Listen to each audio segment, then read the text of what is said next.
This video is, well, the intention was this was going to be part 2 of 2. It turns out this is now part 2 of 3 because the scope work I was doing on the car, I couldn't actually get it to make any sense. And the reason being is I don't appear to have the correct detail in my manual. So you can see this wiring diagram is for the alternator itself. Contains details with respect to the 2-liter engine, the 1.6-liter engine.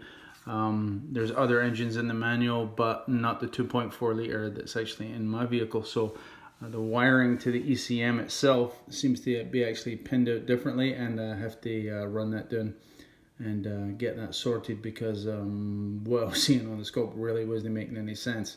And I can't go poking around. That's my transport, and I can't afford to be taking any chances with that or the scope itself. It'd be just like me probe ignition coil or injector and fly back smoke my scope or something like that. So anyway, I don't want to do anything stupid. So I'll show you what I have done. It's kind of an enhancement to the part 1 details. Everything with the exception of the on-car scope work, boys. I showed you this drawing in Cutaway last, well, episode 1, I guess, of this 2-part epic. But not everybody's got a head for cutaways, right? So I thought I dug up a couple other drawings, and maybe I can clarify this a wee bit. So if you recall, we were looking at the rotor and the stator.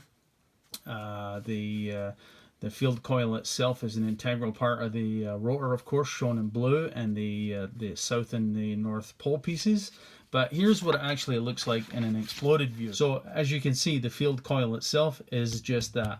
It's actually physically, literally a coil of wire. In order to get the rotating poles, as we spoke of last week, you can see the clawed pole pieces are meshed together, and as the assembly rotates on the spindle or the axle of the alternator proper, driven of course by the belt, typically a V-belt or serpentine belt these days, the whole assembly actually rotates within the stator.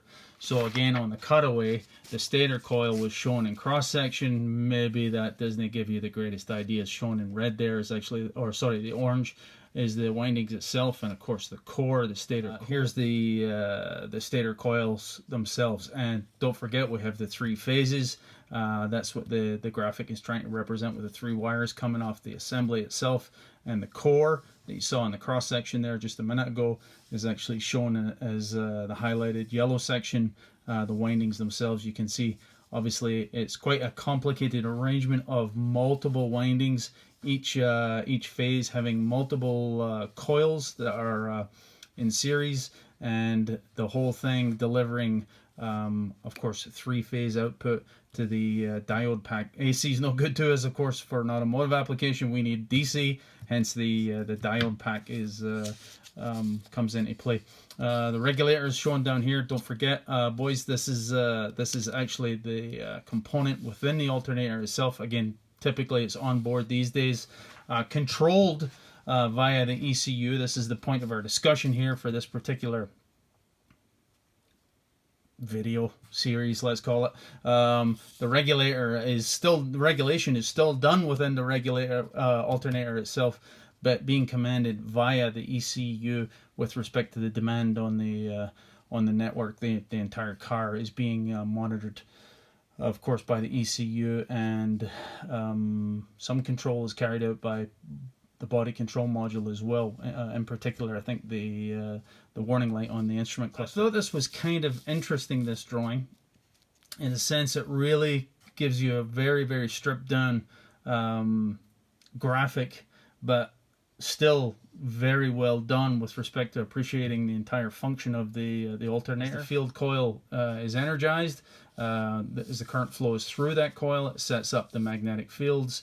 The pole pieces, you can see them there, setting up the south and the north poles. As the entire assembly rotates within the stator, it induces the alternating current into the 3 phases, and the 3-phase power is forwarded to the diode network, the rectifier assembly, if you will, and it's full wave rectification, and actually converts the AC to the DC. So it's kind of interesting.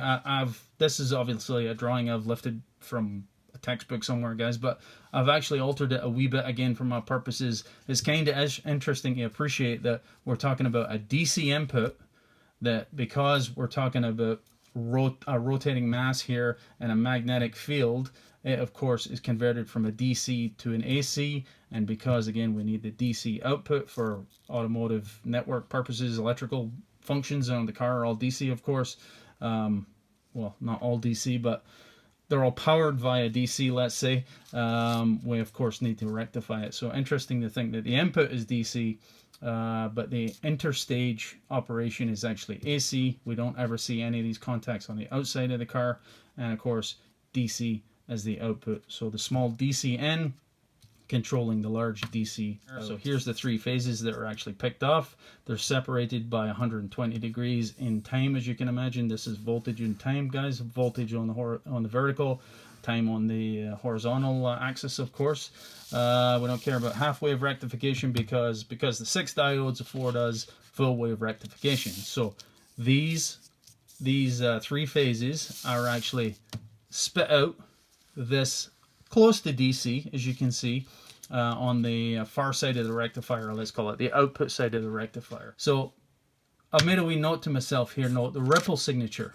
So this is a healthy alternator when everything is functioning with respect to everything's contributing. The three phases of the stators are contributing, and the 6 diodes are all functioning in a proper manner. So this is actually quite critical with respect to the operation of a motor vehicle these days, because as everybody knows, there's tons of sensors, inductive sensors in particular, that are providing speed information, critical speed information. Stuff like the RPM of the engine itself is obviously critical. Wheel speed information is critical. Tons of inductive sensors can actually providing relatively low frequency AC signals into the network of a vehicle these days, and it's critical that this ripple stays within limits. If you have a failure of a stator, one goes open circuit or potentially short circuit, I guess, same with the diodes, it's going to corrupt this ripple.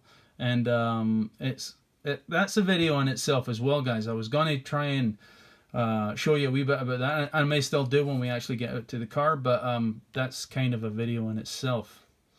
Right, enough about that. So this is the three phases, and the output is actually close to DC. You can see it's pulsing DC, guys, with a distinct ripple signature to it.